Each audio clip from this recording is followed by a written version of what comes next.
suatu negara atau wilayah berada di bawah kekuasaan pemerintah negara yang lain yang lebih kuat, yang biasanya mereka melakukan eksploitasi sumber daya alam dan juga sumber daya manusia di wilayah tersebut. Kolonialisme seringkali dimotivasi oleh keinginan untuk memperoleh keuntungan dalam bentuk ekonomi, politik, dan juga militer.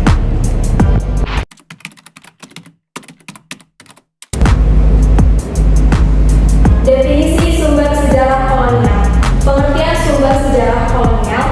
Sumber sejarah kolonial adalah berbagai macam benda, dokumen, artefak, atau informasi yang berasal atau berkaitan dengan masa kolonial yang dapat digunakan untuk mempelajari dan memahami kehidupan, kebijakan, serta dinamika sosial, politik, ekonomi, dan budaya.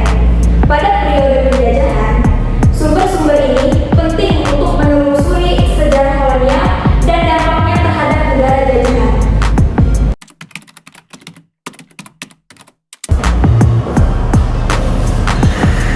Oke, baik. Selanjutnya kita akan membahas tentang tujuan. Jadi, kira-kira apa nih tujuan pemanfaatan internet yang bisa kita cari terkait sumber-sumber sejarah kolonial? Tujuannya di sini dengan mempelajari pemanfaatan internet dalam pencarian sumber sejarah kolonial, kita dapat lebih efektif dan efisien untuk menggali serta memahami sejarah masa lalu yang membentuk dunia kita pada saat ini. Selanjutnya, sumber kolonial ini juga menjadi penting karena sumber sejarah kolonial memberikan wawasan mendalam mengenai masa penjajahan dan juga dampaknya terhadap masyarakat dan kebudayaan.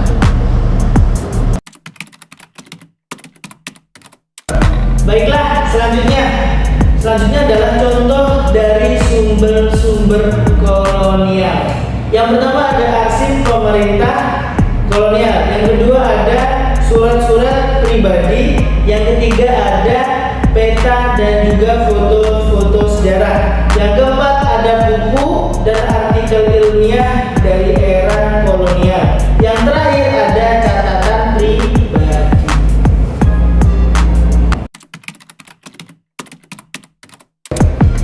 Platform dan sumber digital untuk pencarian sumber kolonial. Contoh arsip digital, yang pertama ada National Arsip Belanda, yaitu koleksi arsip kolonial Belanda di Indonesia dan wilayah lain. Dan yang kedua, Digital Collection University Leiden, yaitu kumpulan arsip dan koleksi berharga, termasuk materi-materi yang berkaitan dengan Indonesia.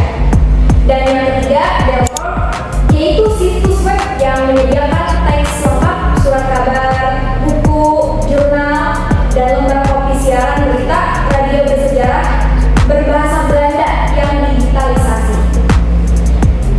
Dan yang keempat, National Library of Australia, ialah koleksi sejarah kolonial terkait penjajahan Inggris di Australia. Dan yang terakhir, National Arsip UK. Itu adalah arsip-arsip yang berkaitan dengan kolonialisme Inggris di berbagai negara.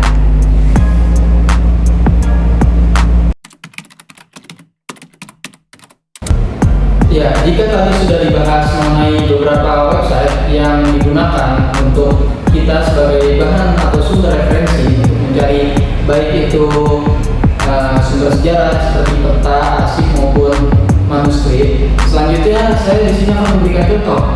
Nah, di sebelah kanan saya ini merupakan ada peta Batavia di tahun 1925, di mana di peta itu kalau kita lihat di sini ada beberapa daerah yang hingga sekarang masih tetap namanya, dan juga ada beberapa yang mungkin sudah berganti seiring berkembangnya waktu dan zaman.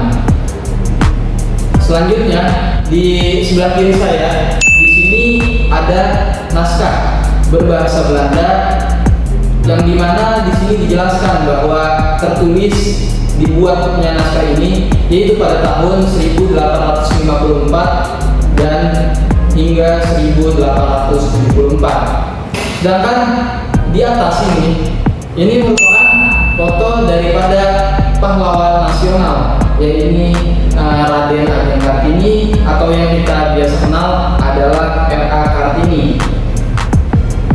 Foto ini ada 3, di dalamnya merupakan adik atau saudara kandung daripada R.A. Kartini. Di antaranya ada Kardina dan Rukmini. Dan menurut keterangan, foto ini difoto pada tahun 1902. Sumber 3 yang tadi telah saya sampaikan ini kami dapatkan dari Digital Collection University Leiden. Dan ini kalian semua yang menonton semuanya bisa mengakses ini secara gratis.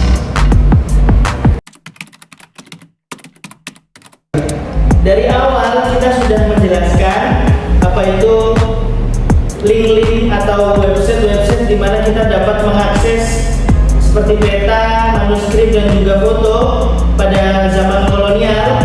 Kita sekarang membahas apa itu manfaat internet dalam pencarian sumber sejarah kolonial. Yang pertama, akses yang mudah dan juga cepat.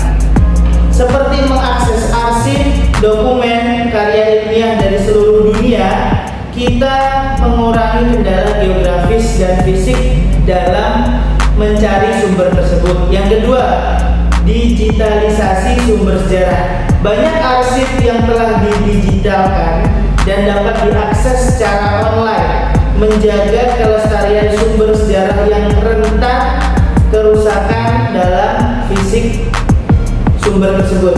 Yang ketiga, keterbukaan informasi. Akses ke sumber yang sebelumnya sangat sulit didapatkan. Maka dari itu, di sini kita mendapatkan informasi dengan memfasilitasi peneliti dan juga pelajar dan juga masyarakat umum dalam mengeksplorasi sejarah di masa kolonial.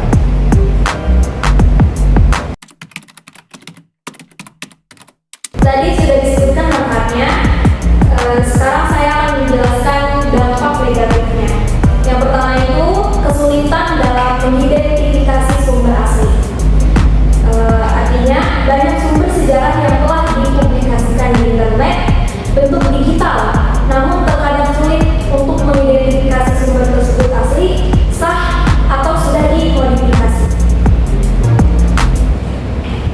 Ketika sumber yang diposting di internet tidak mencantumkan asal-usul yang jelas atau dokumen yang sah, maka informasi yang disampaikan bisa dipertanyakan validitasnya. Yang kedua, keterbatasan akses pada sumber primer, yaitu sumber sejarah kolonial yang ada di internet biasanya adalah salinan atau ringkasan dari sumber primer yang terkadang tidak lengkap atau tidak sesuai dengan aslinya. Yang ketiga, bias dan distorsi sejarah, yaitu banyak sumber sejarah yang ditemukan di internet cenderung mengandung bias, terutama jika ditulis dengan perspektif yang menguntungkan pihak tertentu.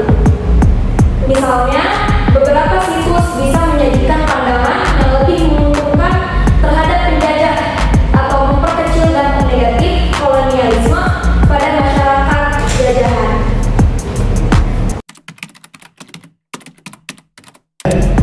Baik, langsung saja di sini saya akan memberikan kesimpulan dari materi-materi yang tadi sudah disampaikan oleh kawan-kawan.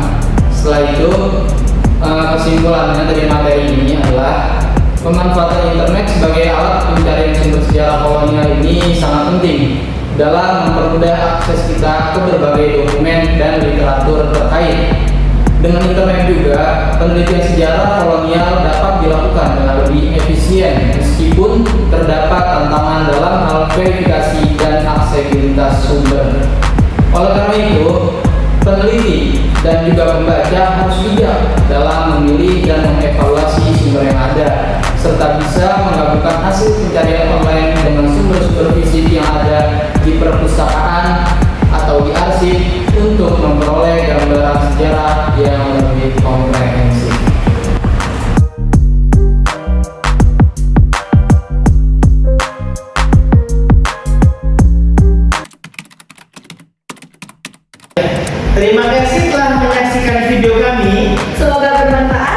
lebihnya mohon